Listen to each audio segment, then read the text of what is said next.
Bonjour tout le monde! Aujourd'hui, je vais vous parler d'une série que j'adore, La Rose écarlate. Mais avant tout, vous pouvez me trouver sur YouTube sous le nom de Artiste Anonyme.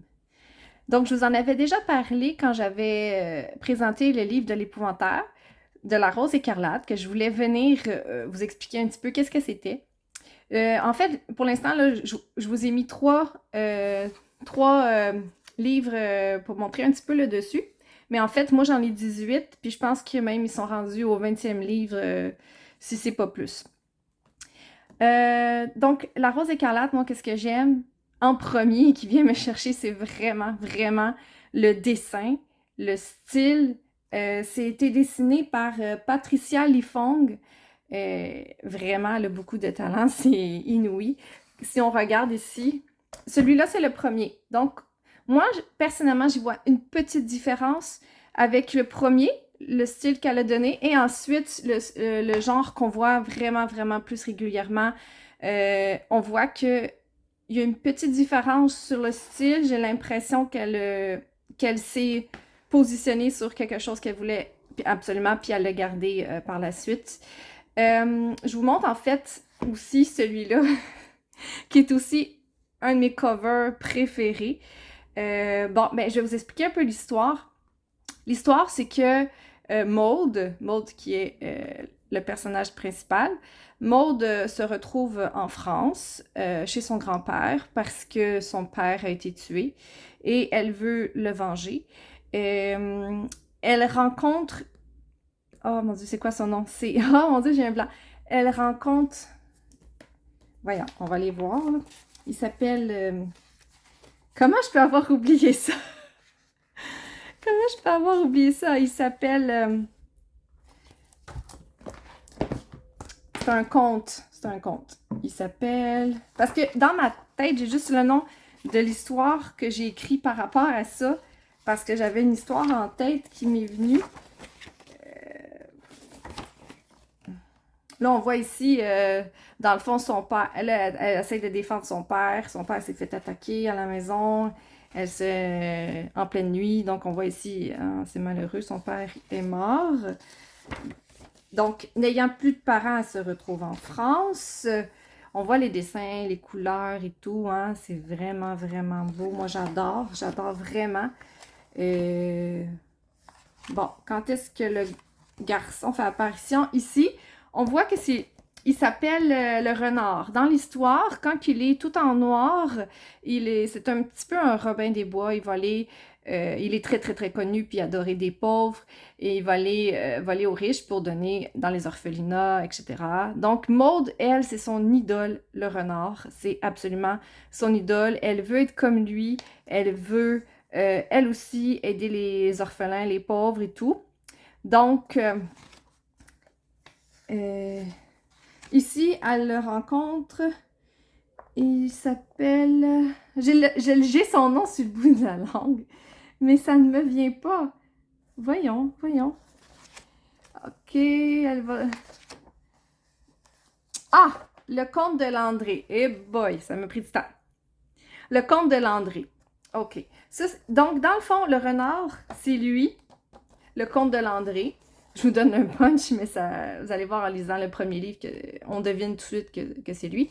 En fait, c'est un coureur de jupons, mais en rencontrant Maude, dans le fond, qu'est-ce qu'il fait, c'est qu'il devient son professeur d'escrime.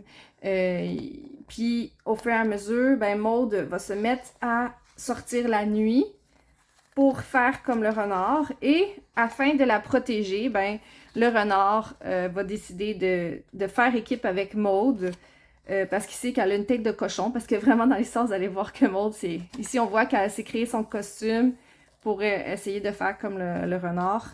Puis elle est tellement têtue que peu importe qu'est-ce que le monde va lui dire, elle va continuer à suivre ses idées. Donc, le renard va accepter de faire équipe avec elle parce que ce qu'il veut avant tout, c'est la protéger. Et il se dit que vu qu'il ne peut pas l'empêcher de sortir la nuit puis d'essayer de se battre, ben au moins à ce moment-là, il va pouvoir veiller sur elle. Parce qu'il a promis à son grand-père de veiller sur elle. Donc ça, c'est un petit résumé. Chaque petite histoire comporte 6 livres. En fait, l'histoire évolue toujours, mais elle est quand même comme en 6 volets. 6 livres, ça fait une première histoire. Les 6 prochains livres, c'est l'histoire qui évolue, mais c'est comme si les bandits ont été battus au niveau 6, au level 6, et ensuite, il y a de nouveaux ennemis qui arrivent en cours. Donc, à chaque 6 livres, vous avez votre histoire.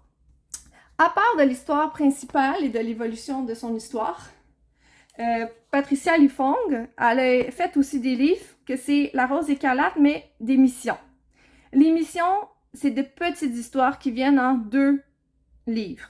Donc, vous avez la partie 1 et ici, j'ai la partie 2. Je sais qu'elle a écrit 3 missions, donc 6 livres. Est-ce qu'il y en a plus que ça? J'ai un peu perdu le compte. Mais comme on voit, les dessins sont tout aussi beaux, c'est merveilleux, j'adore vraiment le style des mangas et tout. Là, je vais vous montrer un petit peu ce qui m'a inspiré à partir de La Rose écarlate. Donc moi, j'ai beaucoup aimé ces livres, comme j'aurais pas de le dire. Donc les dessins et tout, ça m'attirait énormément. On voit en l'endos du livre, on voit comme Maude, qu'est-ce que les gens voient d'elle, et la nuit, à comment qu'elle est déguisée, ce que les gens peuvent voir d'elle la nuit. Donc j'ai pris cette ombre-là et je l'ai pas calquée parce qu'elle est cette grosseur-là, puis moi aussi c'est une grosseur comme ça, mais j'ai essayé à main levée de refaire un peu l'ombre. Elle n'est pas à 100% identique, mais j'ai quand même aimé faire ça. Ça m'a pris 1 heure à peu près, puis c'était fait. Ensuite, je vais vous remontrer le 2e livre, ici. Donc, ce livre-là, aussi, je me suis inspirée du dessin, mais malheureusement, j'ai retrouvé ça dans mes affaires. Je ne l'ai pas terminé. Je ne sais pas pourquoi. Je l'ai mis de côté et je ne l'ai pas terminé. Mais je vous montre quand même ce que j'en ai fait. Donc, j'avais passé au crayon bleu en premier pour faire... pour m'avoir des lignes de repère. Et ensuite, au crayon, les crayons HB, là. OK. Donc, ça, c'est ça. Fait que dans le fond, mais je l'ai pas fini parce que je sais pas pourquoi. Je l'ai complètement oublié là. Puis, ça fait au moins... oh mon Dieu, ça fait au moins 10 ans et plus que c'est dans mon livre. La Rose écarlate, ça fait quand même un petit bout. Regardez les deux, un à côté de l'autre. Bon. Ensuite, dans un des livres, je pense le premier, hein, j'ai fait ça, j'avais 22 ans. On voit ici le renard. J'ai pris ça dans une petite bulle dans la BD. On a le renard ici.